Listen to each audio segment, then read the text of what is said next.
Olha quem veio tomar aquele cafezinho com a gente nesta manhã. Ele me cumprimenta sempre. Ele também é madrugador que nem eu, viu, GG? Sabendo. Acabei de ouvir aqui em off. Ontem ele me cumprimentou, era 4 e pouco da manhã, né? Nosso querido Doutor Mansur Carmuche, bom dia. Bom dia, B de Paula, querido amigo. Bom dia a todos os ouvintes da FM 101, Difusora Pantanal. Um prazer aqui estar com vocês. Opa. Né? Eu sempre acordei cedo, adoro, né? Eu durmo cedo e acordo cedo, né? Aham. Aprendi isso desde que comecei a trabalhar com o papai, então a gente também fazia isso. Então, desde as 7 da manhã eu já estava na loja com ele. Então, foi um jeito que a gente aprendeu trabalhando com o papai. Foi muito Aliás, bom. Você fala no seu pai, que eu conheci tão bem, vamos recordar. Uhum. Eu gosto muito de muitas vezes você vem aqui para dar uma entrevista, eu mexo um pouquinho no passado, uhum, porque o passado da gente é sempre muito interessante. Seu pai foi um lutador, ele veio para o Brasil e não falava português. Nada, chegou em 1952, veio diretamente para Campo Grande, onde tinha uns parentes aqui, começou a trabalhar no bar do tio dele. Depois de uns 2 anos trabalhando de sol a sol, trouxe a família, o resto da família, minha avó, meus tios, todos acabaram vindo nessa sequência de 52 até 55. E depois eles montaram Irmãos Carmuche, começou do lado do Zaran, onde foi a Copagás, na 14 de julho, entre Afonso Pena e Barão do Rio Branco. E ali ele aprendeu a língua, né? Eu falo, papai era um gênio, porque lá ele nunca foi para a escola. Não estudou lá no Líbano. Quando chegou aqui no Brasil, também nunca frequentou, mas sabia ler, escrever. Depois montaram a loja de material elétrico, que existe até hoje, está com um primo nosso, deve ter quase 70 anos de loja aí. E é um gênio, porque aprendeu, tinha 5.000 itens na loja, fazia reajuste no tempo da inflação, tudo na cabeça. O negócio é muito louco, né? Então, você pensar nisso hoje com a tecnologia, imagina naquela época que não tinha nada, era tudo no papel, né? Agora, uma coisa, né, que os patrícios sabem é fazer conta. Nossa Senhora, pode não falar o idioma, não, mas fazer as contas e passar o troco e dar o desconto para garantir o freguês era uma coisa dele, né? Fantástico. Então todos os patrícios, eles têm esse mérito aí de sair de uma terra que geralmente está em conflito, né? Como o Líbano estava naquela época, vir para um país com uma paz, um sossego, né? É uma tranquilidade para você criar a sua família, fazer né, seu patrimônio, uma coisa importante, né? E foi isso que aconteceu. E você ajudava seu pai na loja, me lembro de você, comerciante, depois você fez um curso de direito e, inteligente como chegou a ser presidente da OAB em Mato Grosso do Sul, e hoje é um dos homens influentes da nossa advocacia. Foi uma jornada, né, Mansur? Foi. Eu fiquei na loja do papai dos 8 aos 18. Aí eu fiz a graduação dos 19 aos 22, formei com 22 anos. Eu tô há 33 anos já como advogado, né? E aí comecei como todo mundo começa, com toda a dificuldade, né? Saindo do comércio para ir para advocacia, né? Então é um caminho diferente, né? Lembra da primeira causa que você pegou? Lembro. Foi a primeira... Porque a primeira causa é igual o primeiro sutiã, ninguém esquece. Eu advoguei por um canil de cachorros e o cara tinha vendido o cachorro e o cara que comprou não pagou. E eu executei esse sujeito. Foi a primeira ação que eu tive. Mandou apreender o cachorro? Pegamos, o cara pagou o cachorro. E o cachorro entendeu tudo isso? Toda essa confusão. Mas foi engraçado, mas essa foi a minha primeira causa, está anotada inclusive na minha carteira de estagiário da OAB de São Paulo, foi onde eu formei, mas foi uma coisa muito... É muito bacana. A recordação desses fatos, como você disse, B, elas são muito gratificantes, né? Todo mundo tem que ter uma história, né? E essa é a nossa história de vida, da minha família, né? Os professores da época, você lembra? Eu lembro muito bem, inclusive... Porque sempre tem uns que ficam, né? eu lembro da professora Vera, inclusive ela faleceu, o marido dela, que era advogado também, o Jorge Batista da Rocha. Você lembra do Jorge, não conhece? Lembra do Jorge? Claro. A professora Vera era professora de química. Rapaz, e todo dia a gente reunia aquele grupinho ali no fundo e ela falava, vou jogar uma bomba aí nesse fundo para dispersar essa turma. Você era da turma do fundão? Eu sentava na frente, mas me aliava com o pessoal do fundão, né? É que a turma do fundão é sempre a turma da bagunça, a melhor turma, essa é a melhor turma. E hoje você é conselheiro federal da OAB. Qual é a sua função dentro? Porque é muito amplo o Conselho Federal, não é? O Conselho Federal, ele tem uma função distinta do Conselho Seccional, né? O Conselho Seccional, ele é regionalizado. Então, nós aqui debatemos todos os assuntos de interesse da classe no estado de Mato Grosso do Sul. Lá você debate todas as questões a nível nacional. Como foi, por exemplo, a lei que criminaliza a violação de prerrogativas. Foi um debate que iniciou aqui na seccional, foi remetido ao Conselho Federal, lá se aprovou e isso acabou virando uma lei que hoje nós temos, que é graças também ao nosso trabalho.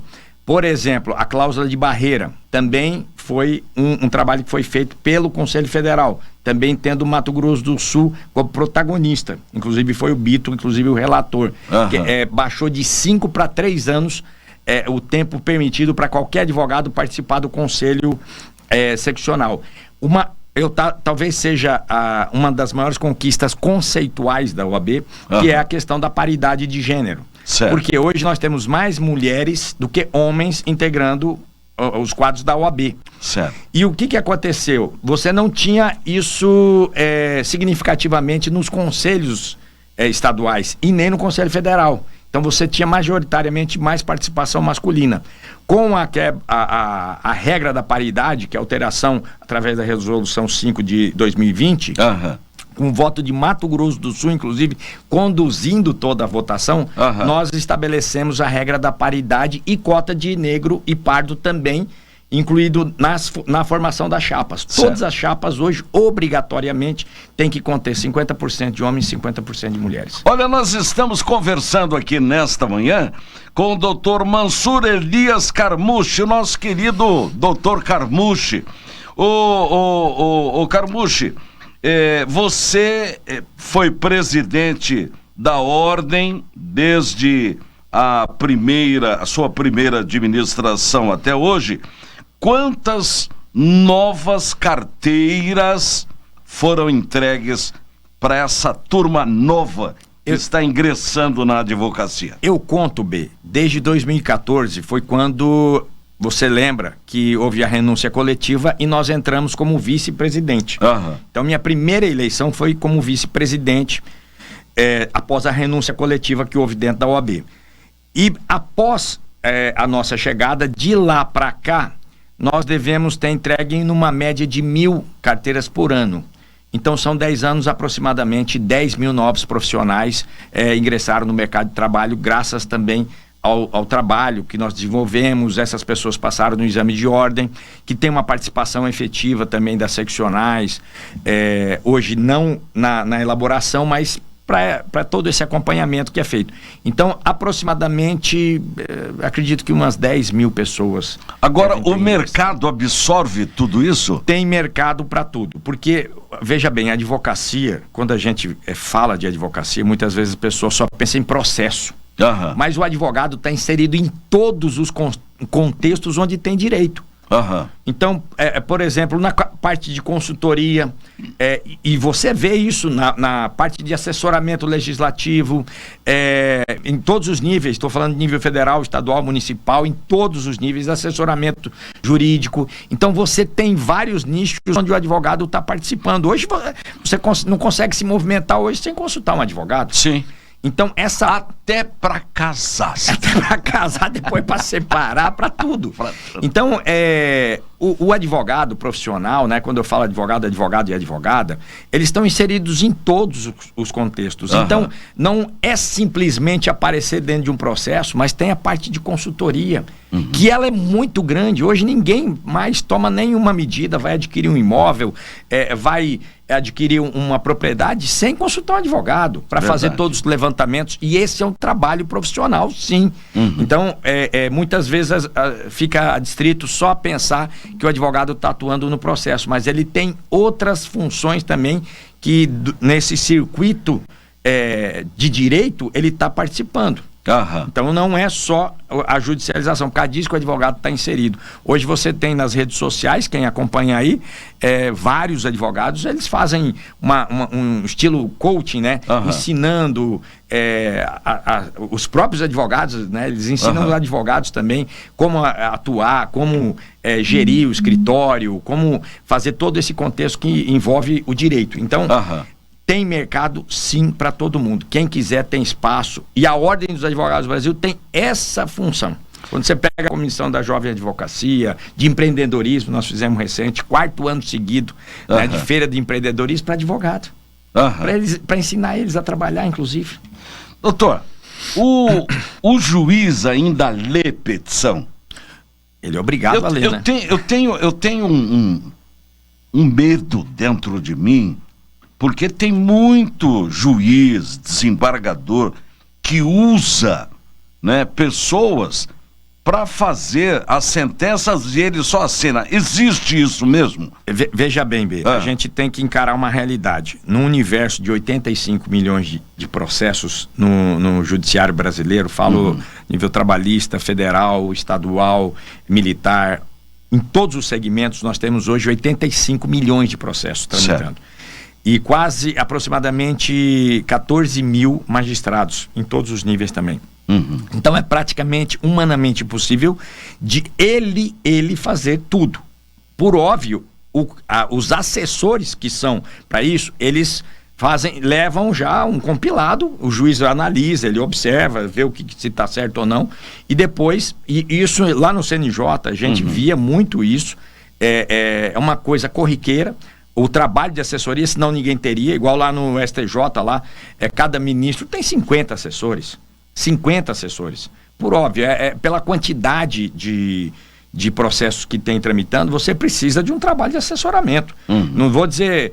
E a gente não pode, em hipótese alguma, dizer que esse trabalho não está correto. Tá? Pelo contrário, ele tem que supervisionar, porque é responsabilidade pelo cartório.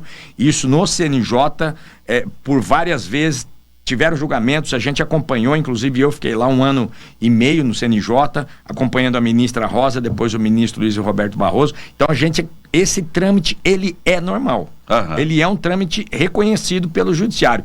Agora, o que está vindo agora? É a inteligência artificial. Certo. Então, vários robôs têm sido utilizados nas admissões de recurso especial, no STJ, no Supremo Tribunal Federal, nas cortes estaduais, eles têm utilizado inteligência artificial.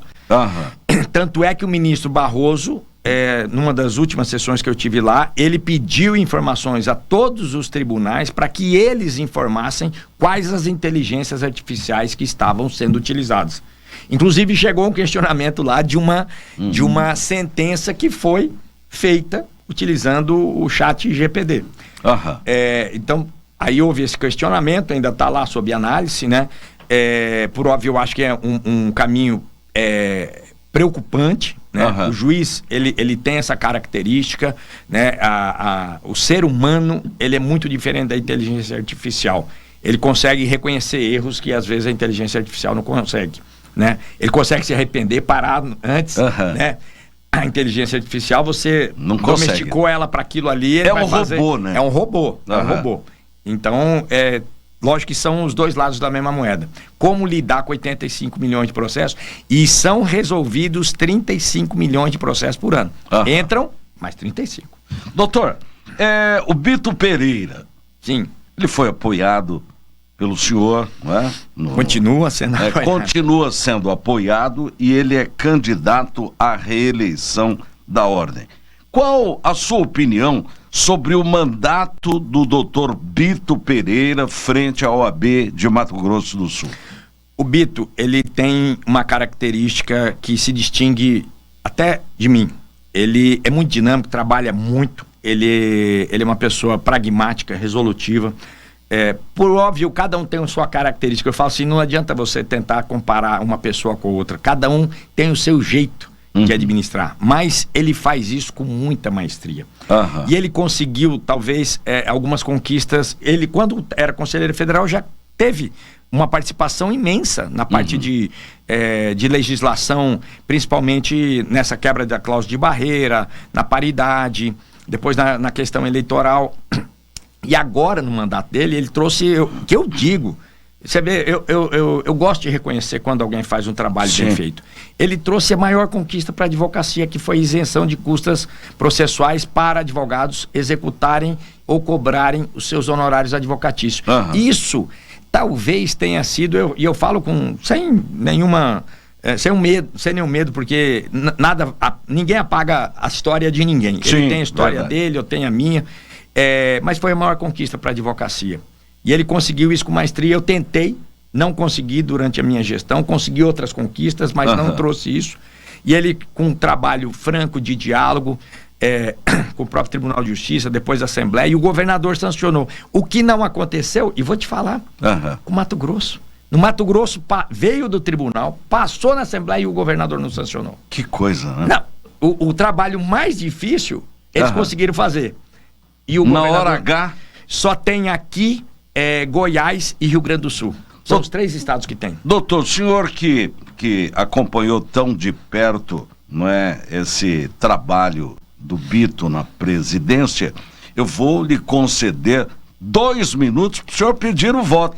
Porque aconteceu comigo um caso engraçado esses tempos atrás. Alguém foi lá me visitar, vota em mim, falou do voto, falou e não pediu voto.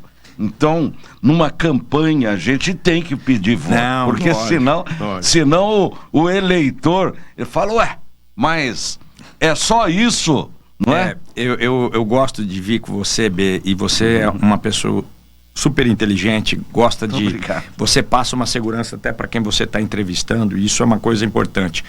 Nós temos um trabalho na OAB, nós não vamos para política, nós gostamos da instituição. Eu acho que nós temos essa visão que é conceitual da nossa instituição, e o Bito vem seguindo isso. E se nós estamos lá, graças a Deus, a advocacia nos outorgou o mandato, né? Sempre com a chapa 22, né? Então ela é uma chapa nossa, é nossa característica, nós trabalhamos pela advocacia, para a advocacia, e isso é que as pessoas entenderam ao longo do tempo. Essas disputas políticas, elas são necessárias, por óbvio, para você ver os pontos de vista de cada grupo que se apresenta lá. Mas o mais importante é a nossa história, o nosso legado ao longo desses 10 anos. Enquanto alguns deixaram e toda hora querem aparecer como novidade, nós não. Nós permanecemos na nossa instituição, defendendo a advocacia, defendendo os interesses da advocacia, fazendo mudanças conceituais e trazendo a prosperidade para a advocacia. Por conta disso, B, peço para que no dia 22 vote na chapa 22. Muito obrigado. Muito obrigado. Obrigado pela sua presença, é sempre uma honra. Uma honra toda minha, programa. Continuarei vindo aqui, como sempre vem, durante o mandato, antes do mandato, sempre estou aqui com vocês. Antes, durante e depois. Acho que eu devo ter vindo aqui pelo menos, não sei, mais de 10, 12 vezes. Verdade. Durante todo esse tempo. É um prazer estar com você, que era amigo do papai. Então, eu tenho orgulho de estar aqui. Você fez uma das capas mais significativas da minha vida de jornal.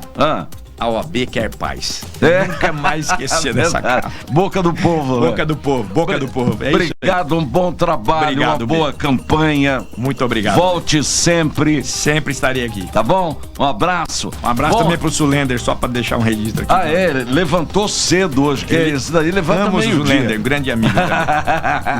Obrigado.